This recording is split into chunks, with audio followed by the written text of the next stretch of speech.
People often say fathers remember the biggest moments in their children's lives. The first steps, the first day of school, the first graduation. I believed I was about to experience one of those unforgettable milestones. Instead, I witnessed something that made me question the last 12 years of my life. My name is Michael Hayes, and I have worked as a civil engineer for nearly 15 years. I wasn't the kind of father who attended every school event or volunteered on weekday field trips. Construction deadlines, client meetings, and project inspections often kept me away from home before sunrise and long after sunset. That reality had always bothered me. But my wife, Rachel Hayes, constantly reassured me. I'll handle the school paperwork. You focus on providing for us. It became our routine. Rachel managed parent-teacher conferences, medical forms, school registrations, and permission slips. I worked hard to ensure our family never worried about mortgage payments, utility bills, or college savings. We weren't wealthy, but we had built a comfortable life together. Our greatest joy was our son, Ethan Hayes. At least that was the name I believed he had carried since the day he was born. Ethan was 12 years old, thoughtful, curious, the kind of boy who preferred science museums over amusement parks and spent weekends building model bridges from wooden craft sticks. Whenever I visited my construction sites, he bombarded me with questions about cranes, concrete, and skyscrapers. How do bridges stay up? What keeps tall buildings from falling over? His curiosity reminded me why I loved engineering in the first place. Watching him grow had been the greatest privilege of my life. Today was his middle school graduation. A simple ceremony, perhaps. But to me, it marked the beginning of a new chapter. The school auditorium buzzed with excited conversations as families filled the rows of folding chairs. Parents adjusted cameras. Grandparents proudly held bouquets of flowers. Students in matching graduation gowns whispered excitedly while waiting backstage. Rachel sat beside me, smoothing invisible wrinkles from Ethan's neatly wrapped gift. "Can you believe he's already 12?" she asked. I smiled. "It feels like yesterday he was learning to ride a bicycle." She nodded absent-mindedly. "He'll be in high school before we know it." I looked around the stage. I wouldn't have missed this for anything. Rachel smiled, but something about her expression seemed unusually tense. I assumed she was simply emotional. Many parents were. The principal stepped onto the stage, welcoming everyone before explaining how the ceremony would proceed. As the first graduates lined up behind the curtain, applause filled the auditorium. Each student's name echoed proudly through the speakers. Families cheered. Phones recorded every smiling face. One by one, children crossed the stage to receive their certificates. I leaned forward as the list reached the letter E. My heart swelled with pride. Any second now, I would hear the name I had spoken thousands of times over the past 12 years. Instead, the principal smiled toward the audience and announced clearly, "Congratulations to Ethan Carter." For a moment, I didn't react. I assumed another student happened to share Ethan's first name. Then my son walked onto the stage. My son, the same brown hair, the same confident smile, the same graduation cap Rachel and I had helped adjust before leaving home. The applause around me faded into distant noise. I stared as Ethan accepted his certificate beneath the large screen displaying his name. Ethan Carter. My hands tightened around the graduation program. That wasn't possible. I quickly flipped through the printed list of graduates. There it was. Ethan Carter. Not Ethan Hayes. Not even a typographical error. The surname appeared everywhere. The program. The stage display. The graduation certificate. All of them matched. Around us, confused whispers began spreading through nearby rows. Wasn't their last name Hayes? I thought so. Did they change it? I slowly turned toward Rachel. She wasn't watching Ethan anymore. She had gone completely pale. Her eyes remained fixed on the floor. She refused to look at me. An uneasy feeling settled deep inside my chest. Something was terribly wrong. The remainder of the ceremony passed in a blur.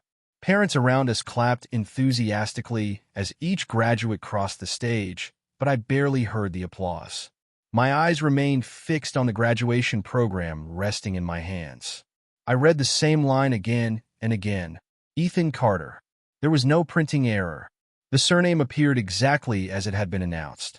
Beside me, Rachel sat unusually still. Normally, she would have been taking dozens of photographs or waving excitedly whenever Ethan looked toward the audience. Instead, her phone remained in her lap. Her smile had disappeared. Every few seconds, she glanced toward me before quickly looking away again. That alone told me more than words could have. She wasn't confused. She was frightened. When the ceremony finally ended, families flooded into the courtyard outside the auditorium. Students laughed while posing for photographs with teachers and friends. Bouquets of flowers changed hands. Proud parents wrapped their children in hugs. Ethan spotted us almost immediately. "Dad!" He hurried over with a huge smile, proudly holding his graduation certificate. "What did you think?" I forced myself to smile. "You were wonderful. I knew you'd do great." He grinned. "I was nervous at first." Rachel hugged him tightly. "We're so proud of you." I wrapped an arm around his shoulders. "You've earned today." His excitement was genuine, and I refused to let my confusion ruin his celebration. We spent nearly half an hour taking family photographs around the campus. Every time someone congratulated Ethan, they called him by the surname printed on his certificate. "Congratulations, Ethan Carter." "Great job, Ethan." Each time, Rachel gave a strained smile. I simply nodded, unable to process what I was hearing. Eventually, Ethan ran off to say goodbye to his classmates. The moment he disappeared into the crowd, I turned toward Rachel. My voice remained calm. "Rachel." She looked at me cautiously. "Yes." "Why was Ethan introduced as Ethan Carter?" She blinked. "What?" "You heard the announcement." She forced a small laugh. "It must have been a mistake." "A mistake?" "The school probably printed the wrong surname." I held up the graduation program. "The program says Carter. The certificate says Carter. The screen behind the stage said Carter." She folded her arms nervously. "They probably copied another student's information." Her explanation didn't make sense. Schools checked graduation records carefully. A mistake involving multiple documents was extremely unlikely. "I'll ask the office," I said. Rachel reached for my arm. "Michael, it's graduation day. Let's not bother them today." I looked directly into her eyes. "If it's an administrative mistake, they'll fix it in 5 minutes." She hesitated, then quietly withdrew her hand.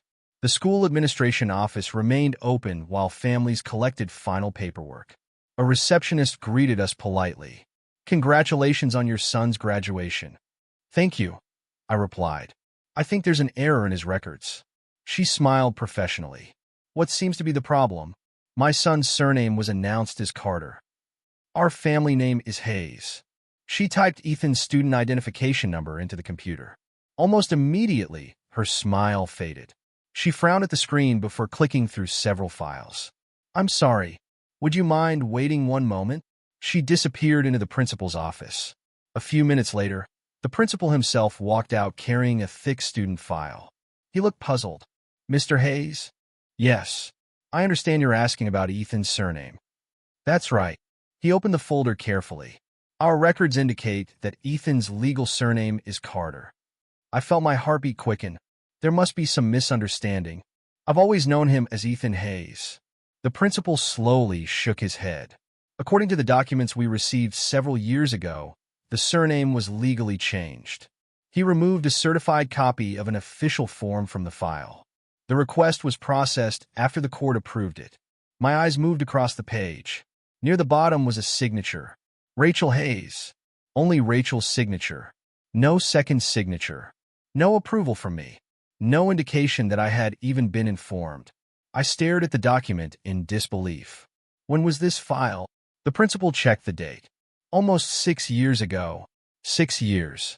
For 6 years, my own son's legal surname had been different without my knowledge. I slowly turned toward Rachel. Her face had lost every trace of color. Tears filled her eyes before I said a single word. Outside the office, the joyful sounds of graduation celebrations continued. Inside, the world I thought I understood had quietly fallen apart. Standing there with the legal document in my trembling hands, I realized the painful truth. This wasn't an administrative mistake. Someone had changed my son's identity years earlier. and the person standing beside me had known all along that I barely remembered driving home from Ethan's graduation. The legal document the principal had shown me kept replaying in my mind. Rachel's signature, the court's approval, the date from 6 years earlier. Every detail confirmed the same impossible truth. Someone had made a life-changing decision about my son without ever telling me. That someone was my wife. The silence inside our car felt heavier than any argument. Ethan sat in the back seat, happily scrolling through the photographs we had taken after the ceremony. "I can't believe middle school is over," he said with a grin. Rachel forced a smile. "I know. You worked hard. I can't wait to show Grandma the pictures." I glanced at him through the rearview mirror. His excitement was genuine. He had no idea the adults in the front seats were carrying a secret that threatened everything our family believed about trust. I refused to let graduation day become a painful memory for him. Whatever happened next, Ethan deserved one final happy afternoon. That evening, after Ethan left to spend the night at my sister's house as we had planned weeks earlier, I placed the graduation program on our dining table. Rachel stood quietly in the kitchen, avoiding my eyes. Finally, I spoke. "I need the truth." She remained silent. "I've already seen the court record. There isn't anything else to hide." Her shoulders slumped. "I know." I waited. Instead of answering, she whispered, "I'm sorry." The apology came too quickly, too automatically. It sounded like someone trying to end a conversation before it truly began. I didn't ask for an apology. I asked for the truth. She closed her eyes for several seconds. "I don't know where to start. Start with why our son's legal name changed without my knowledge." Tears gathered in her eyes, but she still couldn't answer. That silence hurt more than anger ever could. For years, I had believed we made every important decision together. Buying our first house, choosing Ethan's school, planning family vacations, even discussing which university he might attend someday. Now I realized there had been at least one decision so significant that I hadn't even known it existed. The following morning, I contacted my longtime attorney, Laura Bennett. Laura had handled our home purchase years earlier and had become someone I trusted completely. When I explained what had happened, she listened without interrupting. Finally, she asked one simple question. "Do you want assumptions or documented facts?" "Facts." "Then let me obtain the complete court file." 2 days later, I sat across from her desk as she carefully organized several certified copies of legal documents. She adjusted her glasses before opening the first folder. I reviewed everything. "What did you find?" She slid one document toward me. "This is the original petition requesting Ethan's surname change." I studied the paperwork. Petitioner, Rachel Marie Hayes. Requested change, Ethan Hayes to Ethan Carter. Reason for petition: to honor the maternal grandfather following his passing. I slowly looked up. "My father-in-law?" Laura nodded. The request was filed approximately 4 months after his death. I remembered that difficult period clearly. Rachel's father had passed away unexpectedly after suffering a severe stroke. Our entire family had mourned together. He had been a kind, hard-working man who loved Ethan deeply. His surname had been Carter. Laura continued reviewing the file. According to the court records, Rachel explained that preserving her father's family name had become deeply important to her after his death. I listened quietly. Nothing about that explanation sounded unreasonable. Honoring a loved one was understandable. What I couldn't understand was why I had never been told. Laura turned to another page. "This is where things become unusual." She pointed toward a highlighted section. The petition states that the other parent had been informed of the request. I frowned. "I wasn't." "I know. That's why this caught my attention." She tapped the document gently. "There is no written consent from you attached to the file. No signature. No affidavit. No acknowledgement. Just Rachel's sworn statement." A heavy silence settled over the office. Laura looked at me sympathetically. "I'm not here to judge anyone. But based on these documents, it appears the court believed both parents were aware of the surname change." I stared at the paperwork spread across the desk. The issue wasn't Ethan's last name anymore. It wasn't even Rachel's desire to honor her father. It was the fact that an entire legal process had moved forward while I remained completely unaware. For 6 years, I had attended parent meetings, signed birthday cards, opened savings accounts, and dreamed about my son's future, believing we had shared every important decision as a family. Now those assumptions no longer felt certain, and for the first time, I wondered what other conversations had taken place without me ever knowing they existed, that I left Laura Bennett's office carrying a folder that felt far heavier than a stack of legal papers should. Every page confirmed the same painful reality. The surname change had never been an accident. It had been carefully planned, legally approved, and quietly kept from me for years. When I arrived home that evening, Rachel was sitting alone at the dining table. She looked exhausted. A cup of tea sat untouched beside her. She knew where I had been. "I spoke with Laura," I said calmly. Rachel lowered her eyes. "I figured you would. I placed the folder on the table between us." She explained everything. For a long moment, neither of us spoke. Finally, Rachel took a deep breath. "I'll tell you the truth." I pulled out a chair and sat across from her. "I'm listening." She clasped her hands together. "When my father died, I felt like I'd lost a part of myself. I know. He was the last person carrying the Carter family name." Her voice trembled. I kept thinking about how his name would disappear. Tears filled her eyes. It felt like losing him all over again. I understood her grief. Her father had loved our family deeply. He had treated me like a son from the day Rachel introduced us. His passing had affected all of us, but understanding her pain didn't explain her decision. "So you changed Ethan's surname?" She nodded slowly. "I convinced myself it was the right thing to do." "You convinced yourself?" I repeated quietly. She looked away. "I knew you wouldn't agree." There it was, the answer I had been searching for. "You never asked me." I was afraid. Afraid of what? That we'd argue. That you'd say no. Her voice broke.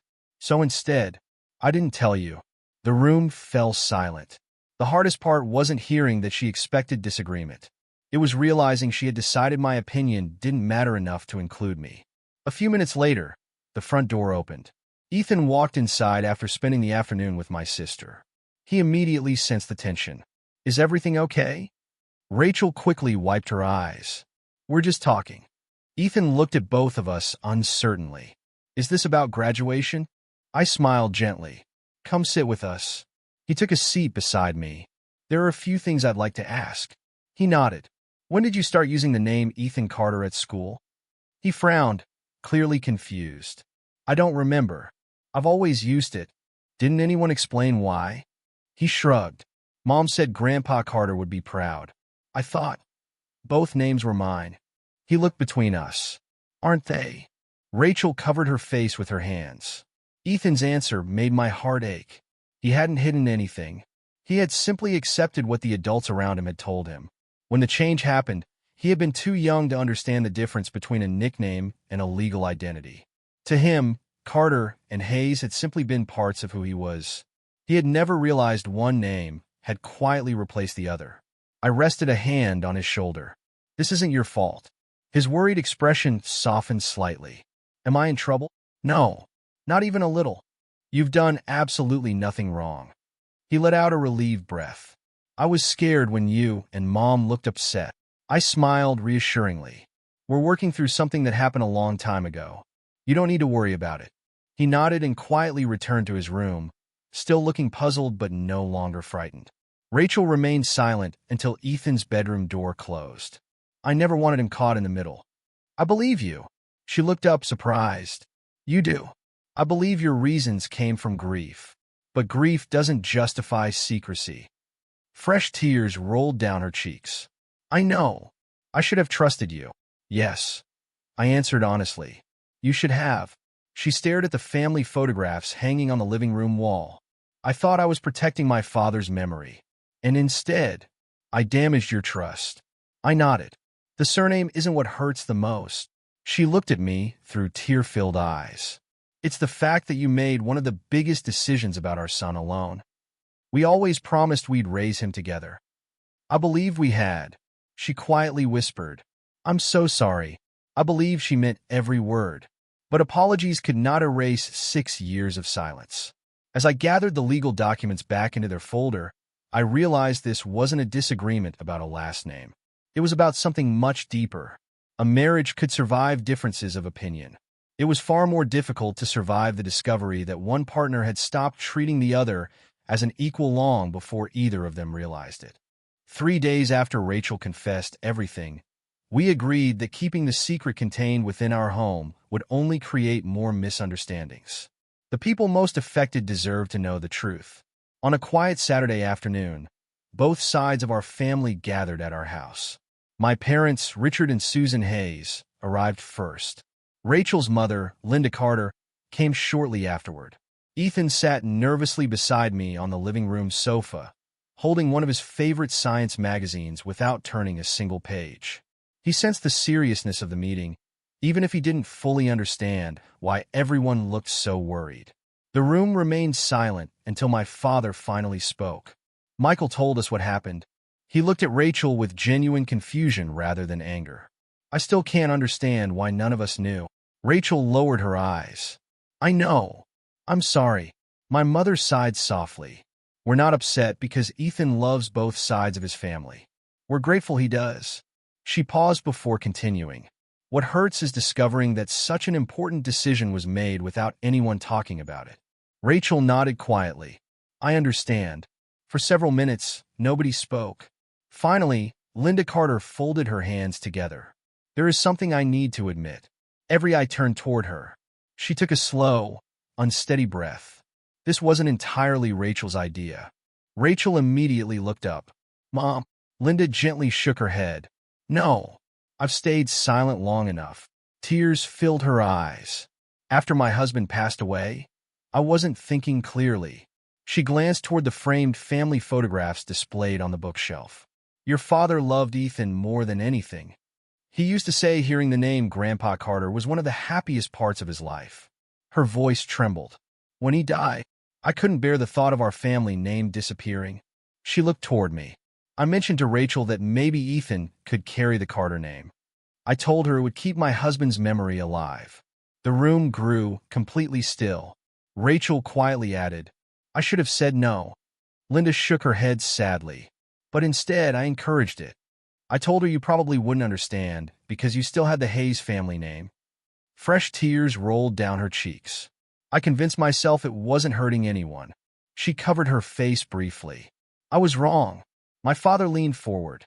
Linda, we all loved Harold. He spoke gently, referring to Rachel's late father. He was family. If you had asked us, we would have found a way to honor him together. Linda looked surprised. You would have? Of course. My mother nodded in agreement. There were so many possibilities. A scholarship, a memorial donation, even giving Ethan Carter as a middle name if everyone agreed. She looked at Rachel kindly. But families solve these things by talking, not by keeping secrets. Rachel quietly whispered, I know. I was afraid the conversation would become an argument. My father sighed. And because you feared disagreement, you took away everyone's opportunity to be part of the decision. Rachel couldn't deny it. Neither could Linda. Throughout the conversation, Ethan remained unusually quiet. He looked from one adult to another, trying to make sense of words like court, surname, legal documents, and family legacy. Finally, he spoke in a small voice. Can I ask something? Everyone immediately turned toward him. He looked down at his hands. Is everyone upset because of me? The question broke the silence like a fragile piece of glass. No, buddy, I answered immediately. But, his voice trembled. If I wasn't named Ethan, would everyone still be happy? My heart tightened. A 12-year-old boy had somehow reached the heartbreaking conclusion that he might be responsible for the tension surrounding him. Before anyone else could speak, I moved beside him and gently placed a hand on his shoulder. Ethan, look at me. He slowly raised his eyes. You didn't do anything wrong. Nothing. He swallowed nervously. Are you sure? I'm absolutely sure. I could see tears beginning to form in his eyes. For the first time since graduation day, I realized the secret had grown far beyond paperwork or legal documents. It had reached the one person none of us had ever intended to hurt. Arsoni pulled my chair closer to Ethan until we were sitting side by side. He looked frightened, his eyes moving from one adult to another as though searching for an answer that made sense. Dad, he asked quietly, if my name is making everyone sad, I can just change it back. The innocence in his voice hit every person in the room. Rachel immediately covered her mouth to stop herself from crying. Linda lowered her head. Even my father looked away for a moment. I gently placed both hands on Ethan's shoulders. Listen to me very carefully. He nodded. This isn't about your name. He frowned. It's not. No, it never was. I smiled reassuringly. You could be Ethan Hayes. You could be Ethan Carter. You could even have both names. I would still love you exactly the same. His tense shoulders relaxed just a little. Really, really, the problem isn't who you are. The problem is that Mom and I should have made an important decision together. He looked confused. Like when you both decided I could join the robotics club? Exactly. Or when we picked your middle school together. He nodded slowly. So, you're upset because nobody talked first? That's right. I brushed a strand of hair away from his forehead. Adults don't always make perfect decisions. When we stop talking honestly, people get hurt. But none of that is your fault. He threw his arms around me without another word. I hugged him tightly. At that moment, nothing mattered more than making sure my son knew he was loved. After Ethan stepped into the backyard with his grandfather to get some fresh air, the adults remained in the living room. The silence lingered until Rachel finally stood. Her eyes were red from crying, but her voice was steady. I need to say something. No one interrupted. She looked first at my parents. I'm sorry for keeping this from you. Then she turned toward her mother. And Mom, you don't have to keep blaming yourself. Linda shook her head. I encouraged it. You encouraged the idea, Rachel replied softly. The room became completely silent. Even Dr. Grant looked impressed by his answer. Ethan glanced between Rachel and me. Can I ask something? Of course, I replied. Why can't I be proud of both families? Rachel covered her mouth as tears filled her eyes. It was such a simple question, yet none of the adults had asked it. For weeks we had focused on legal documents, court petitions, and broken trust. Our 12-year-old son had quietly found the one perspective we had all overlooked. To him, love wasn't divided by a surname. It was multiplied by the people who cared for him. Dr. Grant smiled warmly. That's a very thoughtful way to see it. Ethan shrugged. I don't want anyone to feel left out. Looking at him, I realized how much wisdom could exist in a child who had never cared about winning an argument. He only cared about keeping his family together. And perhaps that was exactly what the rest of us needed to remember. The drive home from the counseling session was unusually quiet. Not because there was tension between us. For the first time in weeks, there wasn't. Instead, each of us seemed to be thinking about Ethan's simple question. Why can't I be proud of both families? It was remarkable how a 12-year-old had managed to cut through weeks of complicated emotions with a single sentence. That evening, after Ethan went upstairs to finish his homework, Rachel and I sat together on the back porch. The sun was beginning to set, painting the sky in soft shades of orange and gold. Rachel broke the silence. I've been thinking about what Ethan said. So have I. She stared out across the yard before quietly speaking again. I spent so much time trying to preserve my father's memory that I never realized I was creating a choice that Ethan never wanted to make. I nodded. He never saw it as choosing. No, he just saw two families who loved him. Fresh tears filled her eyes. I wish I had understood that years ago. She turned toward me. And I owe you another apology. I remained silent, giving her the space to continue. I've already apologized for keeping the name change a secret. But today I realized something even more important. She took a slow breath. I stopped treating you like an equal parent. I convinced myself I knew what was best. I never trusted you enough to have the difficult conversation. She looked directly into my eyes. That wasn't fair to you. It wasn't respectful. And it wasn't the kind of marriage I wanted us to have. Her voice trembled. I'm truly sorry. I could see there were no excuses left. Only honesty. That honesty mattered. After a long moment, I reached across the table and gently took her hand. I appreciate your apology. She squeezed my hand lightly. But there's something I need to admit too. Rachel looked surprised. You? I nodded. Yes. She waited quietly. I've spent weeks thinking about your decision. It was wrong. I still believe that. She lowered her eyes. I know, But I've also realized something about myself.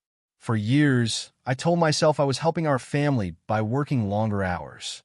I assumed that because you handled school meetings, registration forms, and legal paperwork so well, I didn't need to be involved. Rachel listened carefully. I trusted you, but sometimes I used that trust as an excuse to step back. I sighed. I should have attended more parent meetings. I should have asked questions. I should have known exactly what documents were being signed. She gently shook her head. Michael, you don't have to blame yourself for what I did. I'm not taking responsibility for your decision. I'm accepting responsibility for my absence. I smiled sadly. A father shouldn't know so little about paperwork involving his own child. Rachel reached across the table and held both of my hands. Then we'll change that. Together. The following weekend, the three of us gathered around the dining room table with notebooks and cups of hot chocolate. Instead of discussing only Ethan's surname, we talked about how our family would make important decisions from now on. I picked up a pen. How about we make a few family rules? Ethan grinned. Like a team? Exactly. Rachel smiled. I like that. Together, we wrote them down. Rule 1. Every major family decision will be discussed openly before anyone acts. Rule 2. Every family member deserves to be heard with respect. Rule 3. Questions are always welcome, even when conversations are difficult. Ethan read the list carefully before raising his hand dramatically. I have one more. Rachel laughed. Go ahead. He smiled. Rule 4. No more secrets. The room grew quiet. I looked at Rachel. She smiled through tears. I think that's the best rule of all. We added it to the page. Several days later, we scheduled another meeting with Dr. Grant. This time, the conversation felt completely different.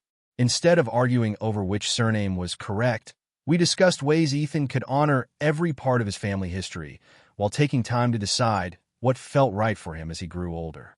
Dr. Grant smiled as she listened. It sounds like you've stopped trying to win. I nodded. We're trying to understand each other instead. Rachel looked at Ethan proudly.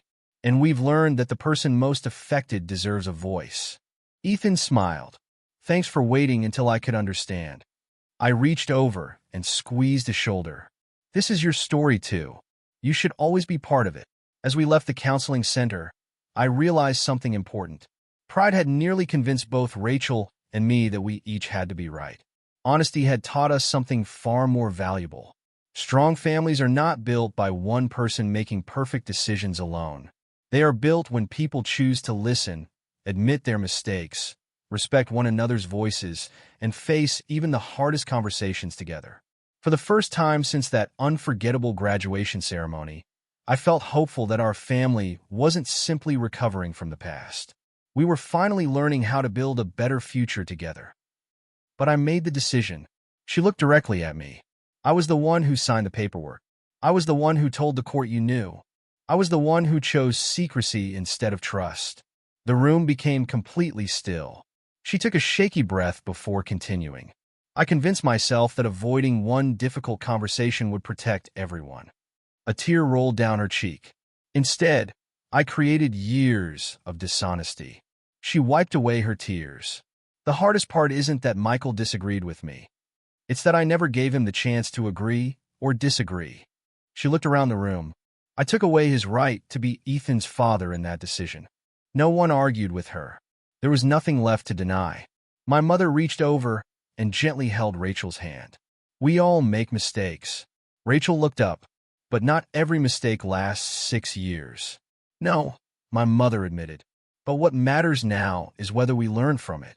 My father nodded. Families don't become stronger by pretending painful things never happened. They become stronger when people are willing to tell the truth. Linda quietly added, and accept responsibility for it. Rachel nodded. I will. A few minutes later, Ethan and my father returned from the backyard. Ethan looked calmer. Grandpa Richard smiled at him. We were talking about bridges. Ethan grinned, and he said every strong bridge needs support from both sides. I couldn't help smiling. That's true. Ethan looked at me thoughtfully. Is our family kind of like that? I glanced around the room. At my parents, at Linda, at Rachel. Finally, I answered, yes, but sometimes one side gets damaged. Then what happens? I smiled gently. Everyone works together to repair it. He seemed satisfied with that answer. As the afternoon came to an end, everyone slowly prepared to leave. The tension that had filled the house hadn't completely disappeared. Some wounds couldn't heal in a single conversation. But something important had changed. For the first time since graduation day, every secret was finally out in the open. Standing at the front door, I watched our families say goodbye with quiet hugs and gentle words. There were still difficult decisions ahead.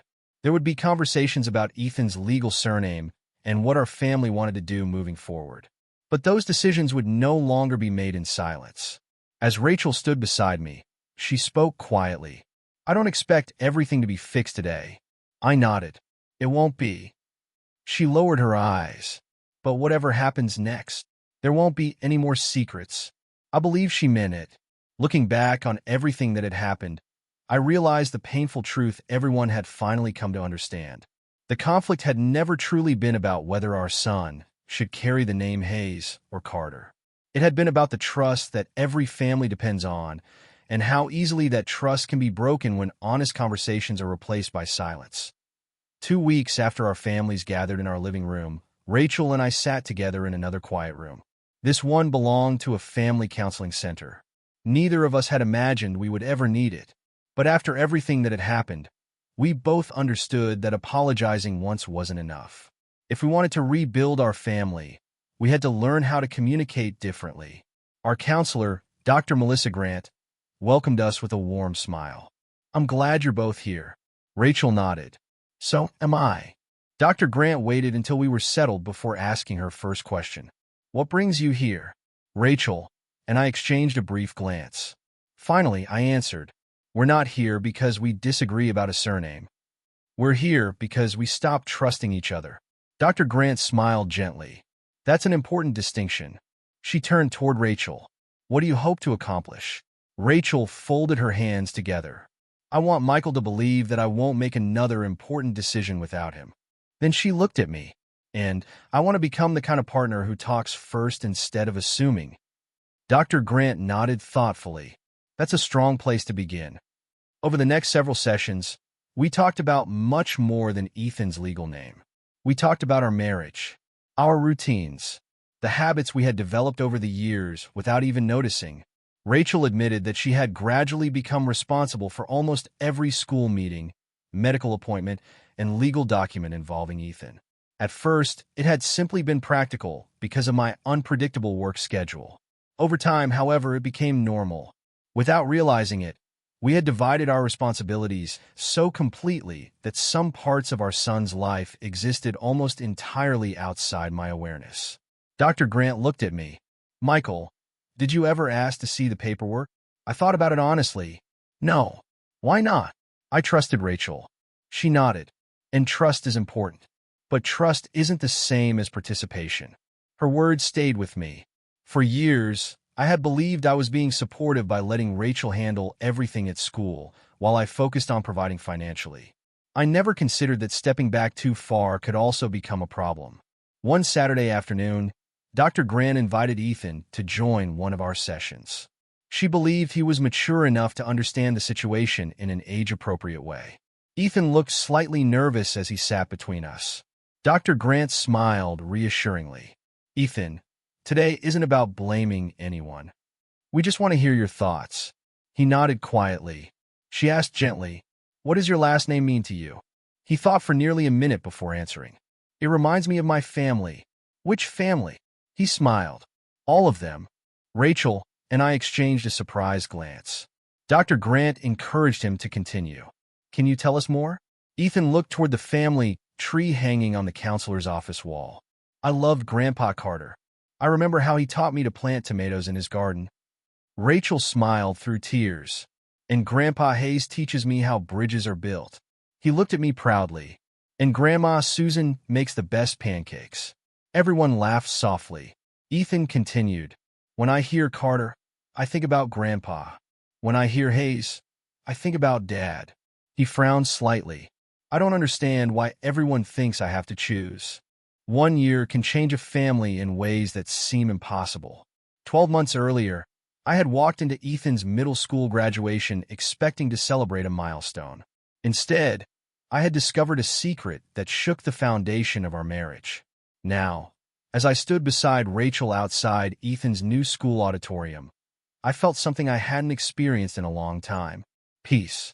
Not because every painful memory had disappeared, but because we had finally learned how to face those memories together instead of hiding them from one another. Rachel smiled as she straightened the collar of my jacket. "You still hate wearing ties." I laughed. "I always will. You've been saying that since our wedding, and I'll probably still be saying it 20 years from now." She smiled warmly. "I'll remind you." The easy conversation reminded me how much had changed. A year ago, we would have avoided difficult topics out of fear. Now we talked about everything. Sometimes our conversations were uncomfortable. Sometimes we disagreed. But we never stopped listening. That had become the most important promise in our family. Today's ceremony was different from graduation. The school was presenting its annual Academic Excellence Award to students who had demonstrated exceptional achievement, leadership, and character throughout the year. Ethan had worked incredibly hard. His science fair project on earthquake-resistant bridge design had earned first place at the regional competition. His teachers praised not only his grades, but also his willingness to help classmates whenever they struggled. I couldn't have been prouder. As we entered the auditorium, Ethan spotted us from across the room. "There you are." He hurried over, carrying a neatly pressed blazer over one arm. Rachel hugged him first. "You look so handsome." He rolled his eyes playfully. "Mom, what? You always say that." "Because it's always true." I laughed. "I agree with your mother." Ethan grinned. "I guess I'm outnumbered." Before the ceremony began, we met briefly with the school's principal. She smiled warmly after shaking all of our hands. "It's wonderful to see all three of you." "We're excited to be here," I replied. She nodded. "I also wanted to tell you that we've updated Ethan's records according to the court's final documents." Rachel and I exchanged a smile. "Thank you," Rachel said. "It means a great deal to our family." The principal looked toward Ethan. "It was one of the most thoughtful requests I've seen." Ethan smiled modestly. "It just felt right." Months earlier, after several conversations with Dr. Grant and guidance from Laura Bennett, we had finally discussed the question that once seemed impossible. What surname did Ethan want to carry? Neither Rachel nor I answered for him. Instead, we explained our family history. We talked about my parents. We shared stories about Rachel's late father. Laura carefully explained the legal process in language Ethan could understand, making sure he knew there was no pressure to choose one option over another. She ended by saying something I would never forget. "Your name belongs to you. It should tell the story you want your life to tell." Ethan had asked for a few weeks to think. He wrote notes in a small notebook. He talked with both sets of grandparents. He even visited his grandfather Harold Carter's favorite community garden, where he quietly planted a tree in his memory. Then one evening, he gathered Rachel and me around the dining table. "I've made my decision." Neither of us spoke. We simply listened. "I don't want to leave anyone behind." He smiled. "So, I'd like my name to be Ethan Hayes Carter." Rachel wiped away a tear. I felt my own eyes sting. "It has both families," Ethan continued. "Grandpa Hayes always says bridges connect two places. And Grandpa Carter believed families stay together. I think my name can do both." Rachel reached across the table and hugged him tightly. I placed my hand on his shoulder. "I think that's a wonderful choice." There had been no arguments, no secret paperwork, no one making decisions alone, only three people talking honestly until we reached an answer together. And somehow, that made the name even more meaningful. As the lights dimmed inside the auditorium and the ceremony prepared to begin, I looked at the program resting in my hands. This time, when I found Ethan's name, I didn't feel confusion or heartbreak. I felt pride. Printed clearly across the page were the words, Ethan Hayes Carter. It wasn't just a surname. It was a reminder of how far our family had come. The auditorium gradually filled with students, teachers, and proud families. The cheerful buzz of conversation reminded me of another school ceremony 1 year earlier. Back then, I had sat in silence, overwhelmed by confusion after hearing a surname I never expected. Today, there were no unanswered questions, no hidden documents, no painful surprises. Rachel reached for my hand before the ceremony began. I smiled and squeezed it gently. A year ago, neither of us would have imagined this simple gesture carrying so much meaning. It wasn't just affection, it was trust. Trust that had been broken, patiently rebuilt, and strengthened through countless honest conversations. "We made it," Rachel whispered. I looked at her and nodded. We did, not because life had become perfect, but because we had finally learned that difficult conversations bring families closer than comfortable silence ever could. The principal stepped onto the stage and welcomed everyone. After recognizing several students for achievements in sports, music, and community service, she smiled warmly. Our next award honors a student who has demonstrated academic excellence, leadership, curiosity, and kindness throughout the school year. Rachel and I exchanged proud smiles. I already knew who she was talking about. The principal continued. "This student consistently encourages classmates, asks thoughtful questions, and reminds us that true success includes helping others succeed." She looked down at the card in her hand. "It is my pleasure to present this year's Academic Excellence Award to Ethan Hayes Carter." The auditorium erupted in applause. This time, when I heard my son's name, I didn't freeze. Instead, I stood proudly beside Rachel and applauded with everyone else. Ethan walked confidently across the stage. His smile was calm. His shoulders were straight. There was no uncertainty in his expression. He accepted the award, shook the principal's hand, and turned toward the audience. For a brief moment, his eyes found ours. Rachel waved proudly. I gave him a thumbs up. He grinned before holding the certificate for the official photograph. Looking at him, I realized that the greatest difference wasn't the name being announced. It was knowing that every decision leading to that moment had been made together. After the ceremony, families gathered outside beneath the bright afternoon sun. Teachers congratulated students while parents snapped photographs from every angle imaginable. Ethan hurried over, proudly holding his award. "Dad, what do you think?" I wrapped him in a hug. "I think you've earned every bit of this." Rachel hugged him next. "We're incredibly proud of you." He looked down at the certificate and smiled. "I was nervous." "You didn't look nervous," I said. "I guess that's because I kept thinking about something." "What was that?" Rachel asked. Ethan looked at both of us. "I knew no matter what happened today, you'd both be cheering for me." Rachel quietly wiped away a tear. "So always." A little later, Laura Bennett joined us after finishing another meeting nearby. She had agreed to attend the ceremony after helping finalize Ethan's legal paperwork months earlier. She smiled as she admired the certificate. "Congratulations, Ethan." "Thanks, Ms. Bennett." She looked at Rachel and me. "I have to say, this is one of the happiest outcomes I've seen." Rachel smiled. "You helped us more than you'll ever know." Laura shook her head gently. "You did the hard part. You listened to one another."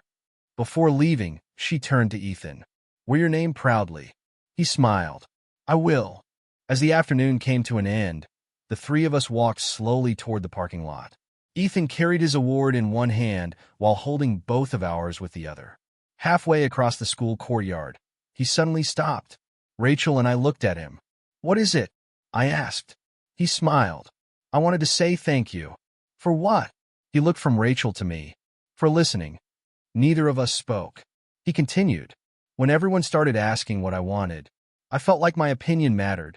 It made me feel like I was really part of the family." Rachel hugged him tightly.